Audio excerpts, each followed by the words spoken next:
아멘. 예, 우리는 바울과 바나바의 이 다툼이라는 것을 우리가 성경적으로 참 이해하기가 힘듭니다. 그러나 이 일을 통해서 하나님께서 어떤 일을 해 가시는가 하는 것을 우리가 한번 살펴볼 필요가 있습니다. 그래서 이제 바울 사도가 2차 선교 여행을 떠나는데 바나바와 결별을 합니다. 바나바는 마가를 데리고 구브로섬이 원래 바나바의 고향입니다. 그 고향섬 원래 이제 첫 출발할 때 어디로 갔어요? 구브로로 갔어요. 1차 선교 여행을 할 때도 구브로에 먼저 갔는데 구브로로 이제 갑니다. 가고 이제 바울은 이제 그때 예루살렘 교회에서 파송됐던 사람 중에 한 사람이었던 실라라는 이 사람을 택하여서 2차 선교 여행을 가게 됩니다.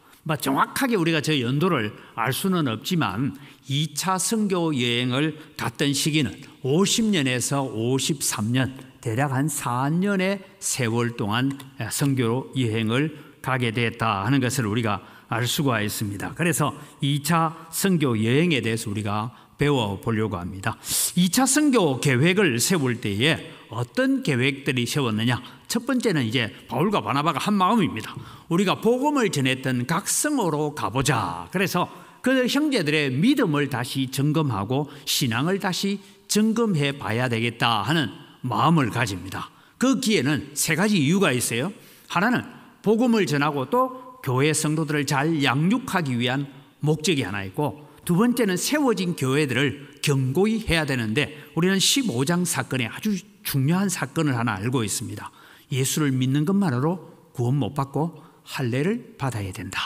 이 주장을 했던 일로 인해서 예루살렘 교회가 회의를 가지게 됩니다. 그러니까 예루살렘 교회만 회의한 것이 아니라 흩어져 있는 여러 교회의 대표들이 모여서 오늘날 말하면 총회와 같은 일을 가지고 이것이 옳다 아니다 하는 문제를 가지고 논쟁을 하게 되었습니다. 우리는 지난번에 배웠던 대로 이 논쟁 끝에 결국은 우리도 다 온전히 지키지 못하는 율법을 가지고 이방인 가운데서 들어오는 성도들을 괴롭히지 말고, 왜?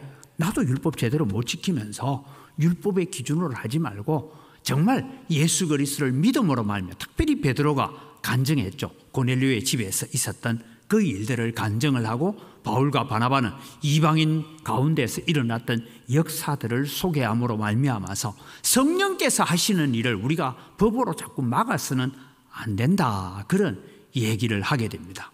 제가 지난번에도 말씀드렸지만 세례를 받아야 천국 가는 건 아닙니다. 세례 안 받아도 천국 갑니다.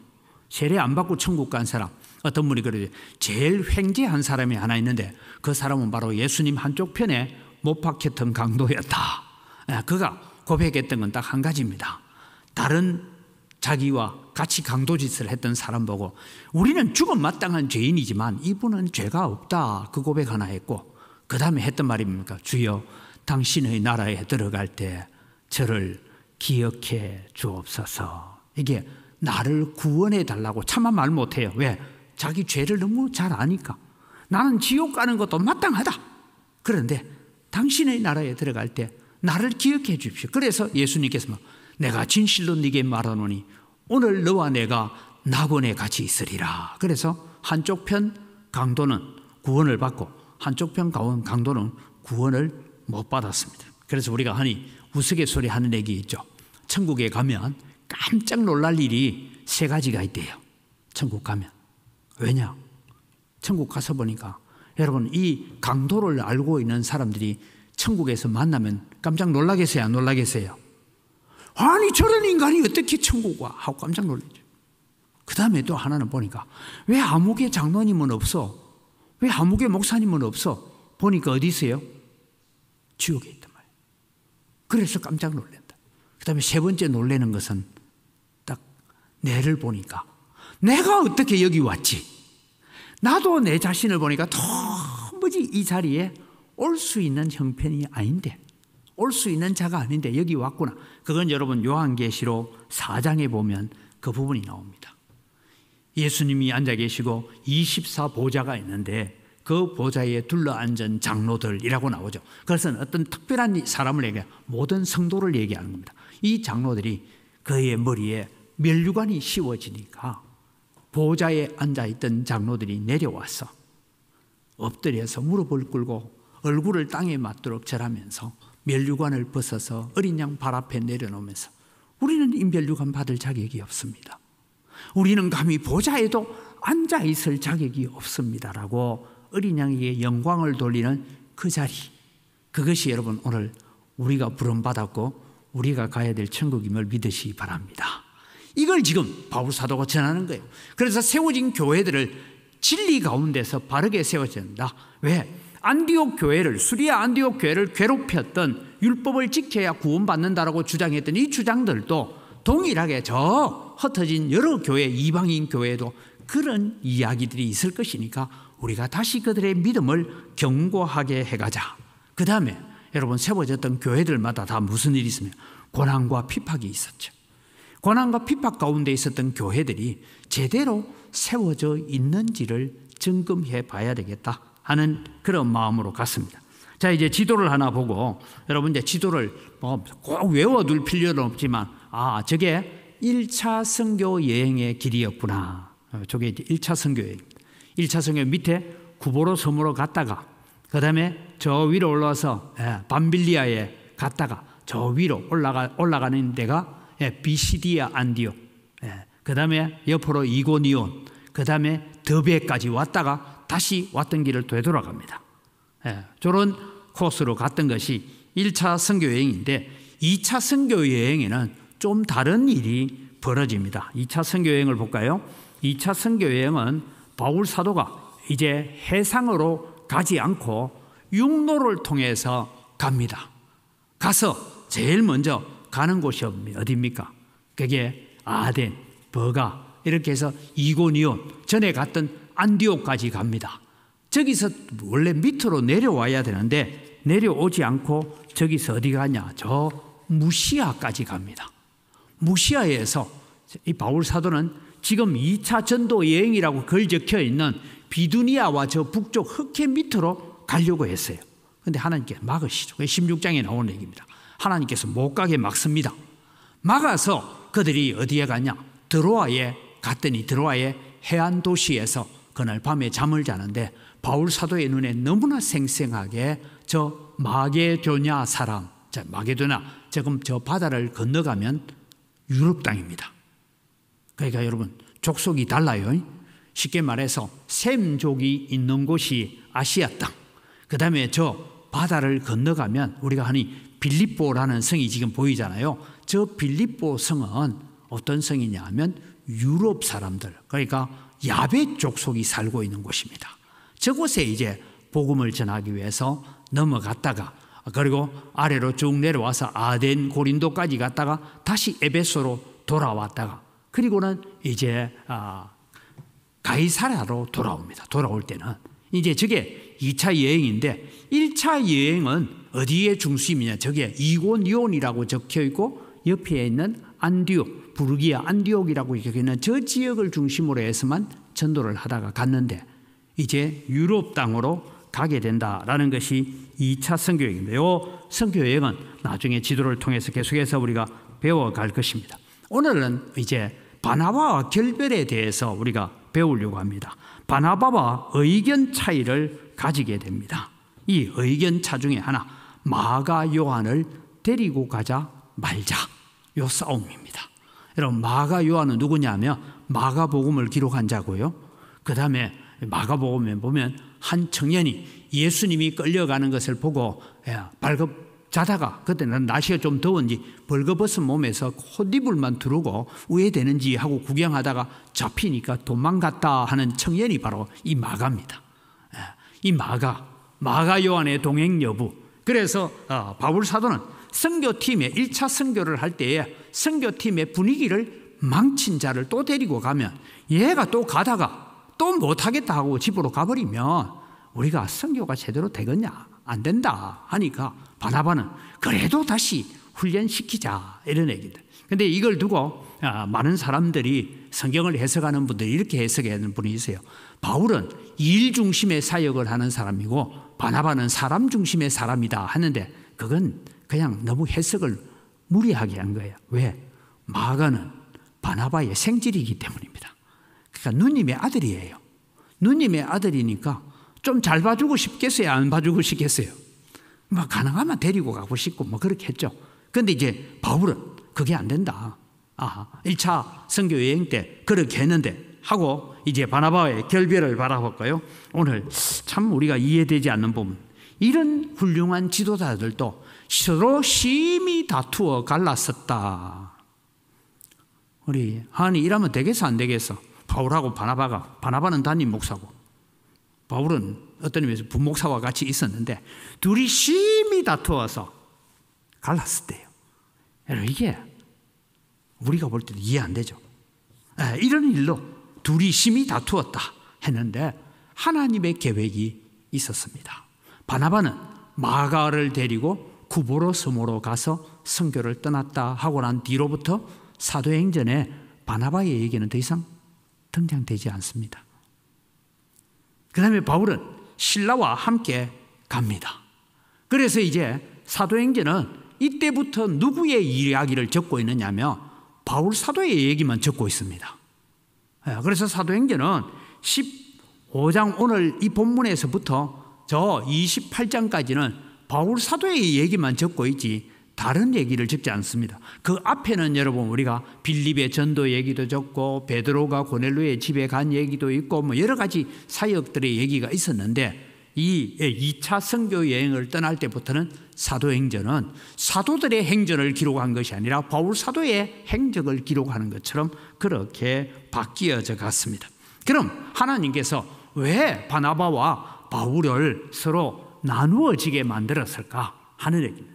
그래서 첫 번째는 이방인을 위한 하나님의 계획이 있었기 때문입니다.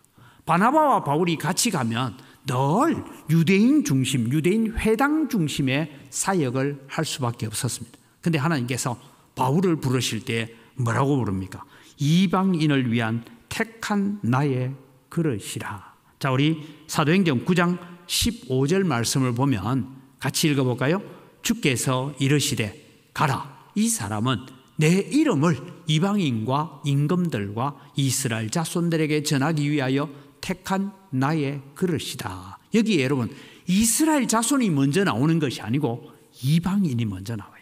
그리고 저게 임금들과 하는 것도 이스라엘의 임금이 아니라 이방인의 임금들, 총독들, 그런 사람들에 대한 얘기를 하고 있습니다. 그래서 주께서 저 아나니아라는 이 다메섹에 살고 있는 선지자에게 말씀하시면서 가서 바울이란 청년에게 안수하여서 다시 눈을 떠서 보게 해라 하니까 나 못 가요 이러니까 하나님께서 말씀해 그는 이방인을 위해서 택한 나의 그릇이다.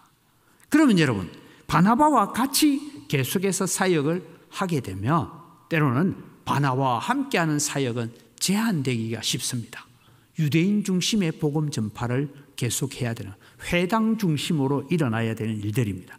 그러나 하나님은 이방인의 문을 여는 선교를 하시기를 원하셨기 때문에 바울과 바나바가 마가라는 이 마가 요한 하나의 문제를 가지고 서로 다투는 문제처럼 보여지고 있지만 이것을 통해서 하나님은 새로운 계획을 만들어가고 계시더라라는 것이죠. 그런 차원에서 우리는 이 바나바와 이제 결별하게 되는 바울의 사역, 어떻게 보면 우리가 인간적인 측면에서 보면 바울 참 성질 더럽네, 못됐네 뭐 이렇게 볼 수도 있지만 하나님께서 이 일을 만들어 가시죠. 나중에 여러분 디모데후서에 보면 어떤 얘기냐, 이 마가를 바울 사도가 이미 다 용서했던 걸 나옵니다. 마지막에는 네가 올 때에 마가를 데리고 와라 하고 마가에 대한 칭찬을 하고 있는 것을 보게 됩니다. 그러나 요 시점, 지금 복음이 막 확장되어 가야 되고 이방인을 향하여 문이 열려 가야 되는 이 시점에 바나바와 마가가 함께 갔을 경우에는 유대인 중심의 복음 전파, 그래서 이방인을 향하여서 문을 열어야 되는 성령의 역사가 제한될 수 있다. 그런 차원에서 하나님은 바나바와 바울을 결별하게 만드는 일입니다.